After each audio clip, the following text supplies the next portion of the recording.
앞뒤 좌우에 계신 분들과 함께 평화의 인사를 나누겠습니다. 주님의 평화가 함께 하시기를 바랍니다. 인사하겠습니다. 네, 주님의 평화가 함께 하시기를 바랍니다. 요즘에 가을 하늘이 참 예쁜 것 같습니다.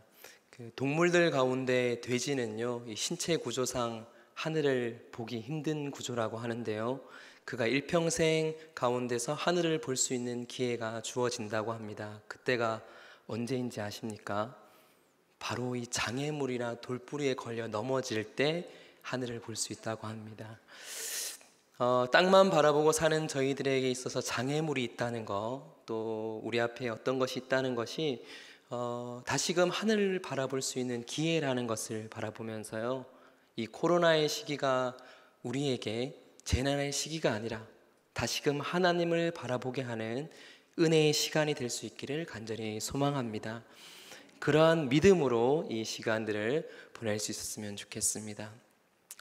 개인뿐 아니라 교회도 지내다 보면요, 여러 가지 어려움들을 당하고 또 장애물에 부딪힐 때가 있습니다.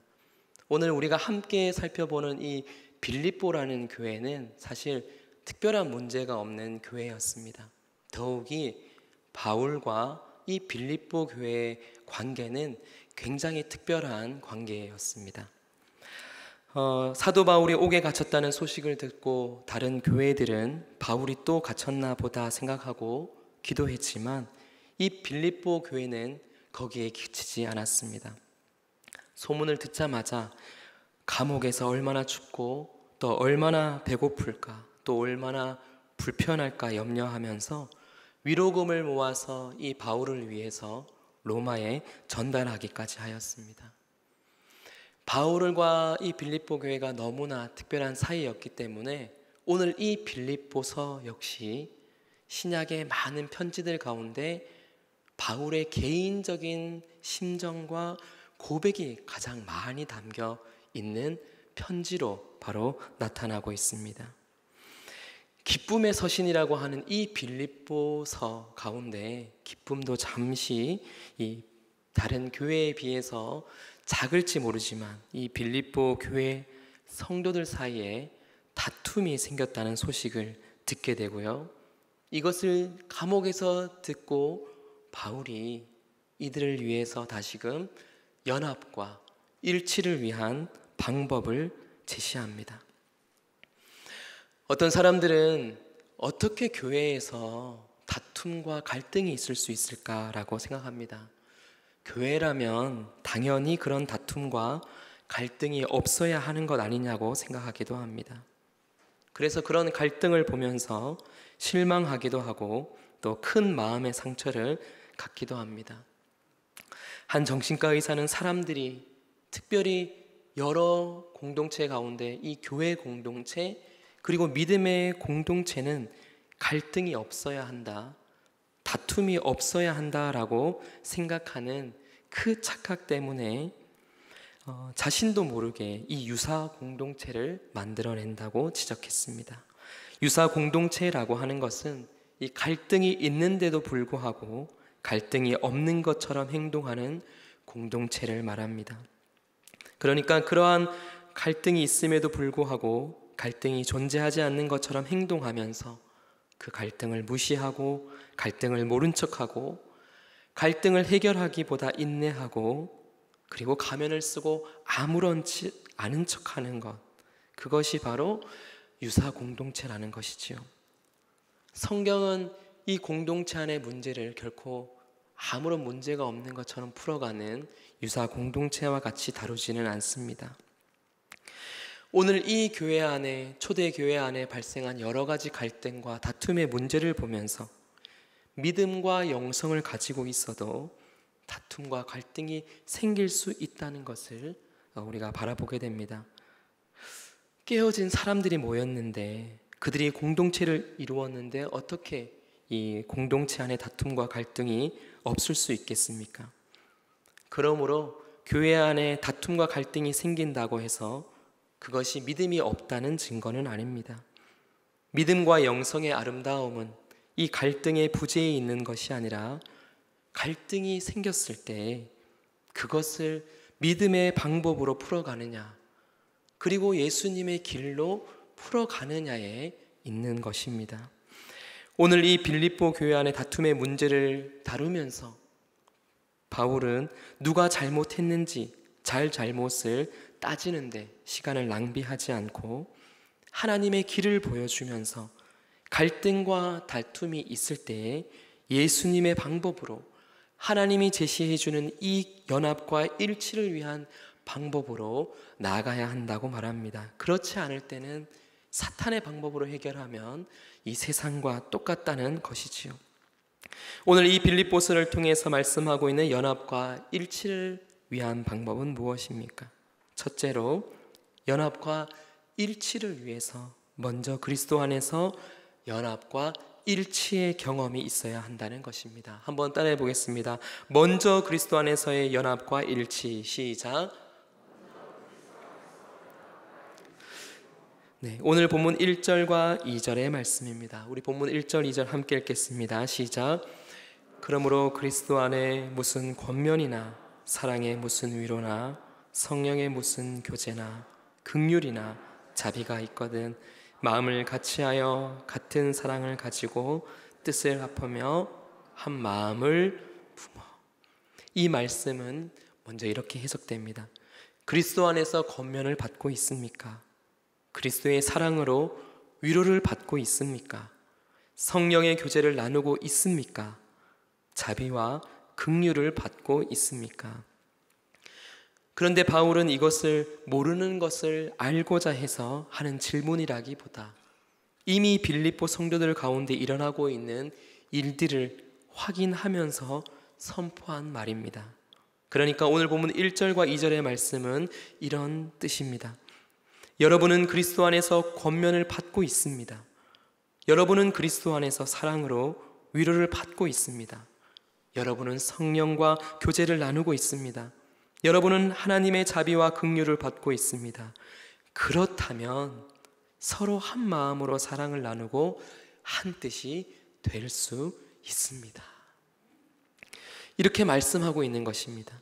이미 빌립보 교회 가운데 일어나고 있는 하나님의 역사들, 특별히 하나님께서 이 빌립보 교회에 베풀어 주신 은혜들, 이런 것들이 이미 거기에 그 삶에 일어나고 있다는 것을 확인시켜 주면서 바로 거기에서부터 한 마음과 한 뜻이 되는 하나님의 역사, 연합과 일치의 역사가 시작되는 것을 우리에게 말씀해 주고 있는 것입니다.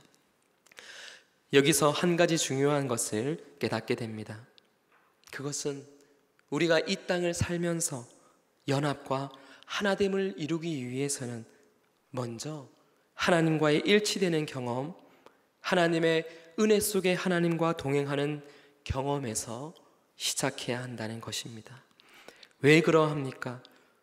왜냐하면 우리 안에는 일체의 영이 없기 때문입니다. 우리 안에는 연합의 영이 없습니다. 우리 안에는 하나됨의 영이 없습니다. 우리 안에는 본질적으로 선한 연합과 하나됨의 영이 없습니다. 그러기에 연합과 하나됨은 우리에게서 시작되는 것이 아니라 바로 하나님으로부터 되어지는 것입니다. 즉 하나님의 역사가 우리 가운데 먼저 경험되지 아니하면은 이 일치와 연합의 이 역사는 결코 일어날 수 없다는 것이지요. 마틴 로이드 존스 목사님은 오늘 이 빌립보서 강해를 통해서 이렇게 오늘 본문의 구절에 주의를 하고 있습니다. 타인과의 갈등은 대부분 내면의 갈등에서 비롯됩니다. 자신과 불화하는 사람은 대체로 남들과도 불화하게 됩니다. 내면과 중심의 삶이 편치 않으면 불안해지고 따라서 쉽게 성을 내게 됩니다. 그러면서 모든 상황이 악화되고 어그러지는 것입니다. 여기에서 벗어나는 비결은 내면에서부터 하나님과 관계를 바로잡는 것입니다. 그러면 나머지는 저절로 해결됩니다. 타인과의 갈등, 교회 안에서의 수많은 불화들, 또 화를 내는 이 모든 것에는 바로 왜곡된 본성으로서 자기 안에 불안함이 나타냈다는 것이죠. 하나님과의 관계를 통해서 이 어그러진 관계가 다시금 회복될 때, 내면에서부터 하나님과의 관계가 바로 설 때에 모든 갈등과 모든 문제들은 저절로 해결된다는 것입니다. 3절 말씀을 통해서 사도 바울이 이렇게 말씀합니다. 우리 안에 있는 것이 무엇입니까? 아무 일에 다툼이나 허영으로 하지 말고. 왜 이 말씀을 하고 있습니까? 우리 안에 있는 영은 연합과 일체 하나됨의 영이 아니라 다툼과 허영으로 가득 차 있기 때문입니다. 이 단어가 신약 성경에 약 7번 정도 나오는데요, 3번 정도 모두가 다 당을 짓는 것으로 번역되어서 나옵니다. 다툼이라는 말이 바로 이 당 짓는 것과 바로 연결되어 있습니다. 허영으로 번역된 이 단어는 교만 또는 자만으로 해석되는 단어입니다. 이런 다툼과 허영은 개인뿐 아니라 교회와 또 사회와 국가 간에도 있는 것입니다. 문제는 사람들이 교회 안에서조차 이 다툼과 허영을 가득 찬 채로 일하게 된다는 것이죠. 그러니까 어떻게 되겠습니까? 교회 안에 온갖 분쟁과 다툼이 일어날 수밖에 없는 것입니다. 이 다툼과 이 갈등의 문제 앞에서 우리가 먼저 고백하고 깨달으면서 나가야 할 것은, 주님, 우리 안에는 선한 영이 없습니다. 우리 안에는 연합과 일체의 영이 없습니다. 주님 보십시오. 우리 교회를 보십시오. 가정을 보십시오. 이 사회를 보십시오. 그래서 반드시 우리에게 필요한 것이 무엇입니까? 하나 되게 하시는 이의 영이 성령께서 우리 가운데 반드시 들어와야 하는 줄로 믿습니다. 그래서 이 그리스도 안에서의 하나님과의 일치된 경험들, 그 경험들이 바로 예배요, 그것이 바로 기도요, 그것이 바로 찬송 아니겠습니까? 주님 마음 내게 주소서라는 찬양이 있습니다. 가사가 이렇습니다.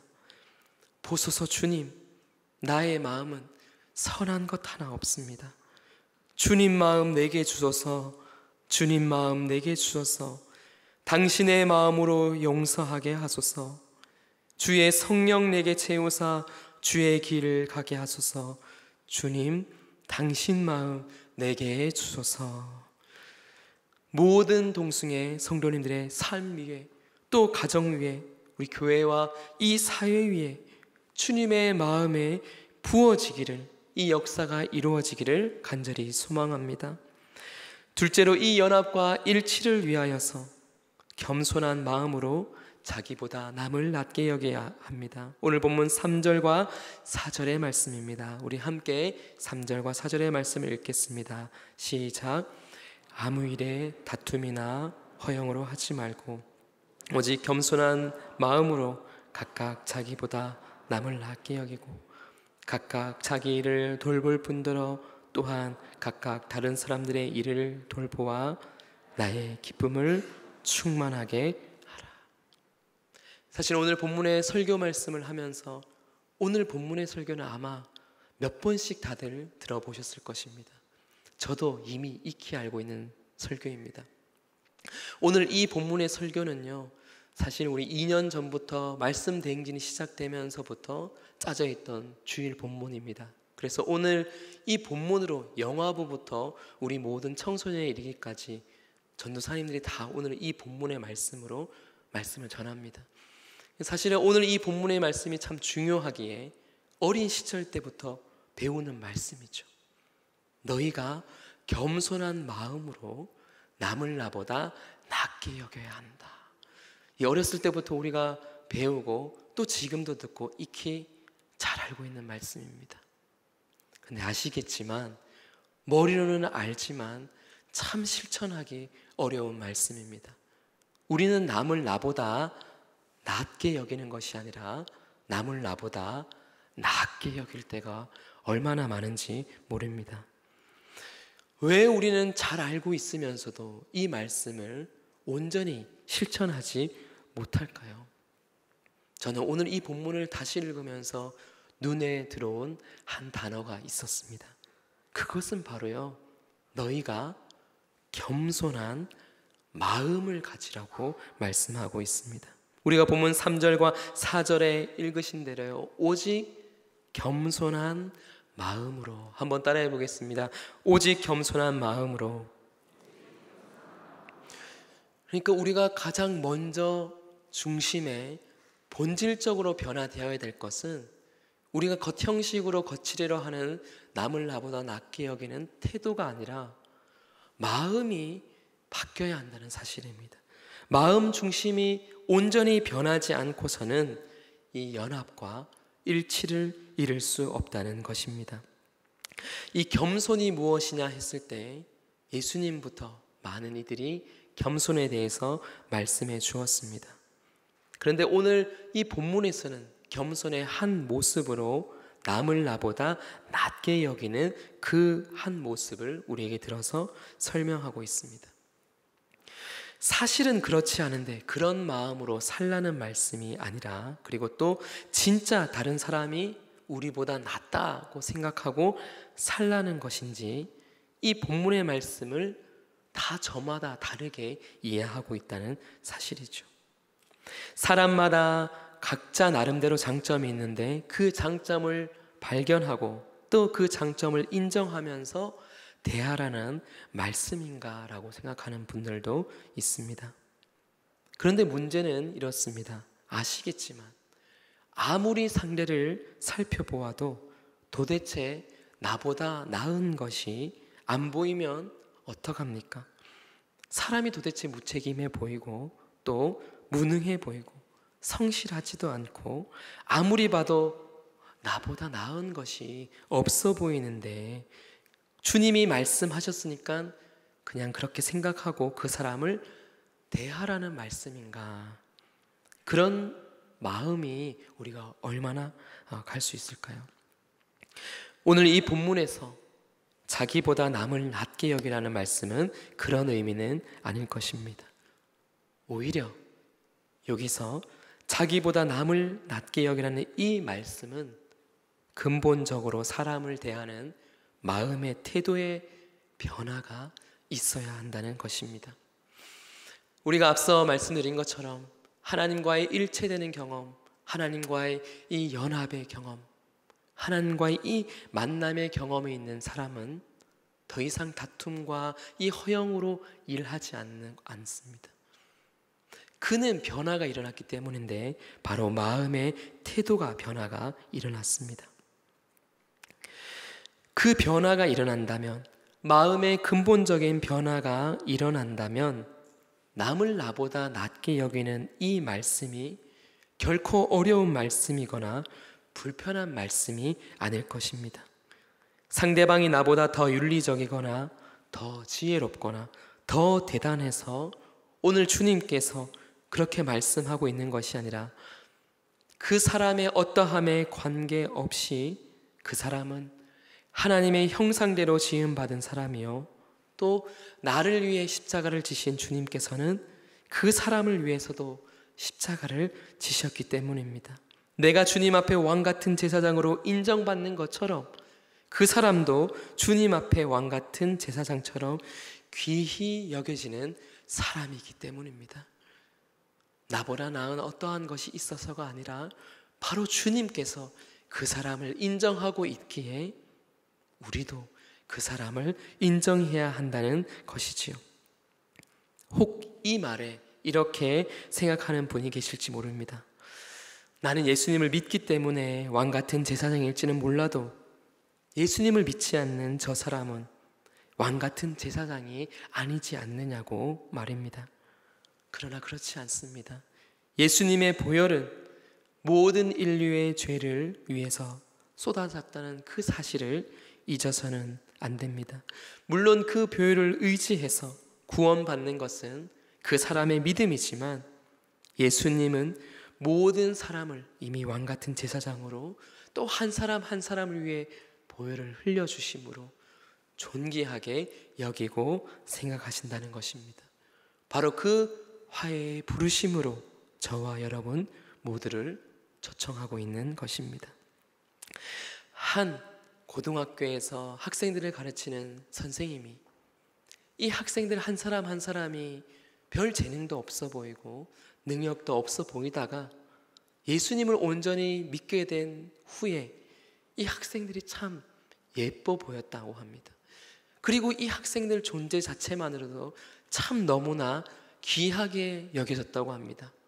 그래서 이 학생들을 위해서 찬양을 만들고 또 이 학생들을 위해서 신앙을 지도하던 가운데 바로 찬양의 가사를 쓰고 곡을 만들어서 불려지게 된, 그래서 오늘날 저와 여러분의 우리나라 찬송가에도 들어와 있는 찬송 한 곡이 있습니다. 그 찬송가는 바로 찬송가 620장 여기에 모인 우리라는 찬양입니다. 아시겠지만 이 찬양은 복음성가로 먼저 우리에게 벌려졌던 찬양입니다. 이 찬양의 가사 잘 아시지요? 이렇게 되어 있습니다. 여기에 모인 우리 주의 은총 받은 자여라. 주께서 이 자리에 함께 계심을 아노라. 주님이 뜻하신 일 헤아리기 어렵더라도 언제나 주 뜻 안에 내가 있음을 아노라. 이 믿음 더욱 굳세라. 이 믿음 더욱 굳세라. 어두운 밤에도 주의 밝은 빛 인도하여 주신다. 아멘. 이 가사를 계속 띄워주시고요. 이분이 이 찬양의 가사를 쓰면서 학생들을 생각하면서 특별히 아주 1절, 2절, 3절 가운데 그 고백을 담은 중심되는 고백의 가사가 몇 절인지 아십니까? 2절 말씀입니다. 주님이 뜻하신 일 헤아리기 어렵더라도. 이 학생들을 바라보니, 이 사람을 바라보니 주님의 뜻을 헤아리기 참 어렵지만 언제나 주 뜻 안에 내가 있음을 아노라. 언제나 주님 뜻 안에 이 학생들이 있고 언제나 주 뜻 안에 우리가 바라보는 그 사람들이 있음을 내가 알면서 이 믿음 더욱 굳세라. 이 믿음 더욱 굳세라. 그렇게 찬송하고 있는 것입니다.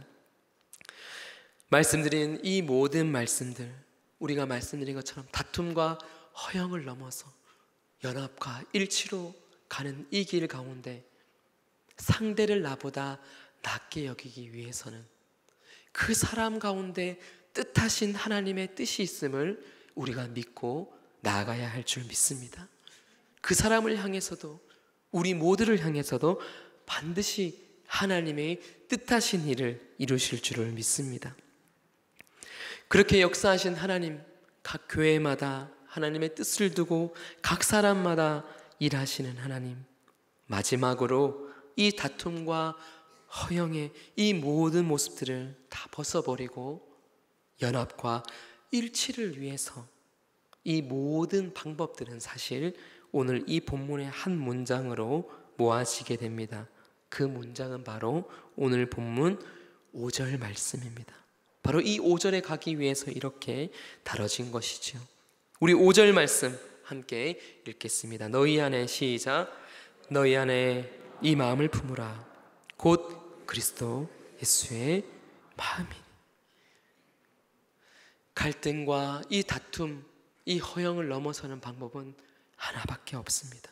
바로 그리스도의 예수의 마음을 갖는 것 외에는 그 어떠한 방법도 없습니다. 이 5절 이하 11절까지 그리스도 예수의 마음이 어떠했는지 설명해 주고 있습니다.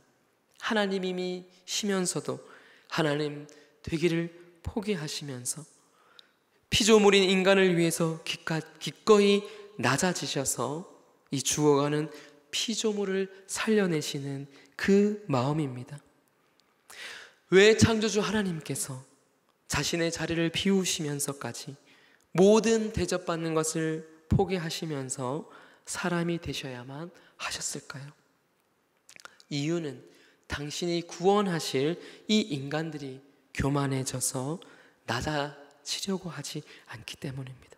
하나님처럼 인간이 점점 높아지려고 하니까 인간이 낮아지려고 하지 않는 그 모습 가운데 하나님처럼 높아지려고 하니까 하나님께서 낮아질 수밖에 없었던 것이지요. 놀라운 것은 이렇게 낮아질 때 영적인 진리를 우리에게 말씀해 줍니다. 바로 하나님께서 그 낮아진 마음들을, 그 낮아진 사람들을 다시 높여 주신다는 것입니다. 마태복음 23장 12절에 주님께서 이렇게 우리에게 말씀하셨습니다. 누구든지 자기를 높이는 자는 낮아지고 누구든지 자기를 낮추는 자는 높아지리라. 함께 읽겠습니다. 누구든지 시작. 누구든지 자기를 높이는 자는 낮아지고 누구든지 자기를 낮추는 자는 높아지리라. 아멘. 이제 오늘의 말씀을 맺으려 합니다. 우리 안에는, 우리의 가정에는, 우리의 사회에는, 우리의 교회에는 우리 스스로는 일체와 연합 이루기가 어렵습니다.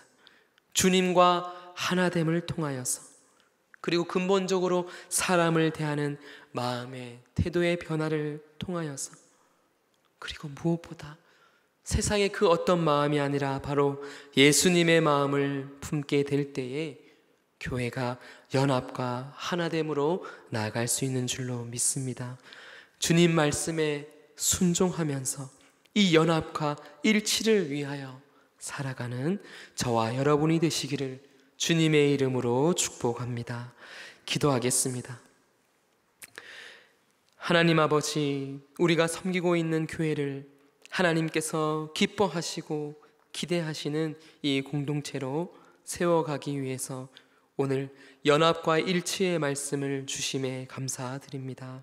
예수님처럼 자기를 비우고 낮추고 그렇게 하나님께 영광이 되고 그렇게 주님 베풀어 주신 은혜로 서로를 바라보며 나아가는 우리 동순교회 모든 성도들의 삶이 되도록 주님 인도하여 주시옵소서.